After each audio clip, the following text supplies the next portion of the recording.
Here we are with Chronomatic Anomaly. During the video, please pay attention to the bottom right side of the screen. You will see a map there that I will occasionally mark something on, which might help you understanding the concepts that I'm talking about. We decided to do it short, which means we went for 4 healers and tried to kill the boss as fast as possible rather than playing it safe. We kinda used the Zerg tactic that I will explain in a moment. Just now, as the ad is about to spawn, we sent 8 people plus the tank to handle it, and you know, we had 1 healer, a tank, and 7 other people then, while the rest of the raid and the boss went to the main ad that we were killing. We sent such a large group to handle the other ad simply because we wanted the ad to die really quickly so that the rest of the group could return back here fast and, continue doing as much damage on the boss as possible. As soon as 4 little ads are dead, you should stack up for easier healing. Because the other group returns faster, it also makes it easier to heal, since the other healer that is gonna be there alone won't have to handle all the big 8 AoE hits on their own, but the whole team can help out with the healing here. Our DPS overall was a little bit low, which meant that we decided to do 8 big AoE hits in the beginning on the first one, simply because that way we could gain few extra percent of health of the boss before we had to continue with the fight. This put a little bit of a strain on healers, but it's definitely doable. Even with 4 healers, you just kinda have to manage your cooldowns a little bit.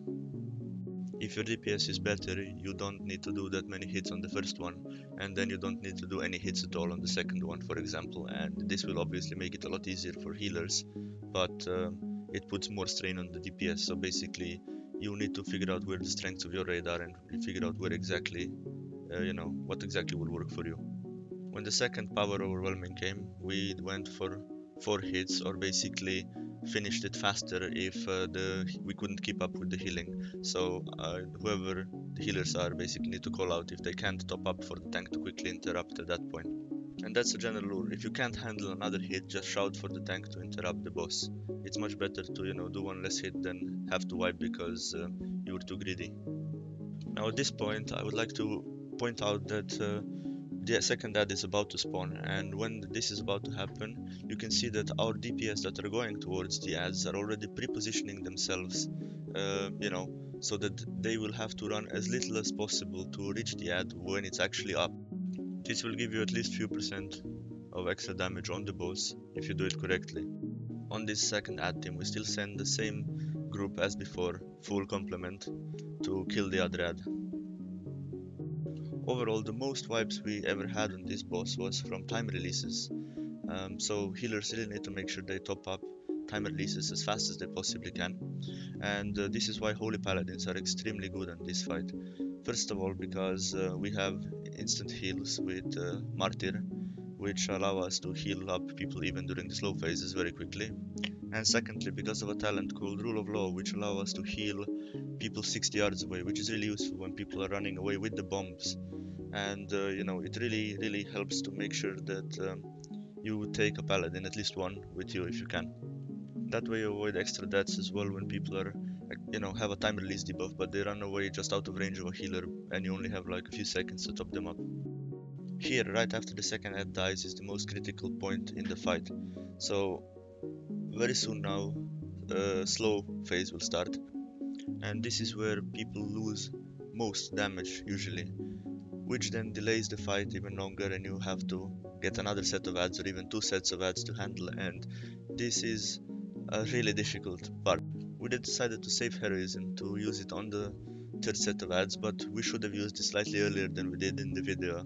Pretty much as soon as slow phase starts, heroism can go off because it will last while the ad is up still easily, and you can get more damage on the boss that way, plus it will also help with the healing, of course.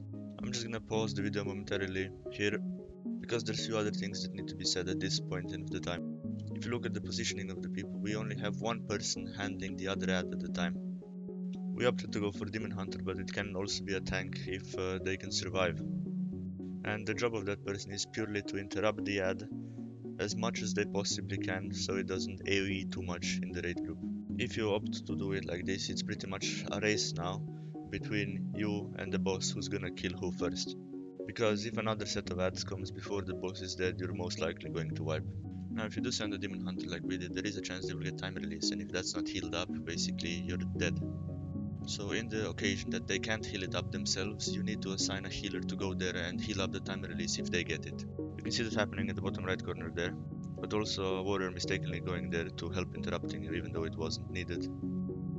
Now if you can spare the DPS, it is actually okay to send an extra person there to interrupt the ad so that every single interrupt is done on the extra ad. But you have to make sure that you don't actually kill the extra ad, because if you kill it, 4 little ones come out and they will start AoEing the raid group. Because our DPS was really tight, basically warrior going there slowed us down quite a bit, which meant that extra ads spawned. And that ultimately nearly wiped us because those extra ads started casting AoE and, there was nothing we could do anymore. Just had to kill him before he killed us. Now there's just one more very important point that needs to be made when you are doing this boss. During each of the phases, some abilities have different interactions with the phases. So basically, in slow phases, some abilities will last longer, and in fast phase, they will be shorter. So you can abuse that to some extent because, for example, if you have an arcane mage, arcane power will last much longer. And for example, potion of prolonged power, if you use it during the slow phase, it will last a minute and a half. Now, if you do it like us and use heroism during that time, you will more or less negate the slowness of the slow phase. However, you will still have a potion that will last a minute and a half, so you can dish out more damage that way than you would otherwise be possible. For example, also Shaman Fire Elemental Totem will also last a minute and a half instead of 1 minute. So you can see that in the slow phase, where most damage is usually lost, you can actually offset this quite significantly by using some of the stronger cooldowns and potions during the slow phase. This is usually happening around 30%, or well, just under 30%, as you will see from the video.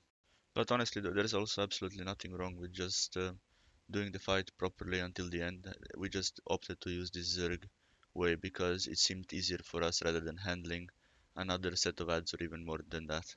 If you found this video useful, like and subscribe, and come back soon for video on Trilliax.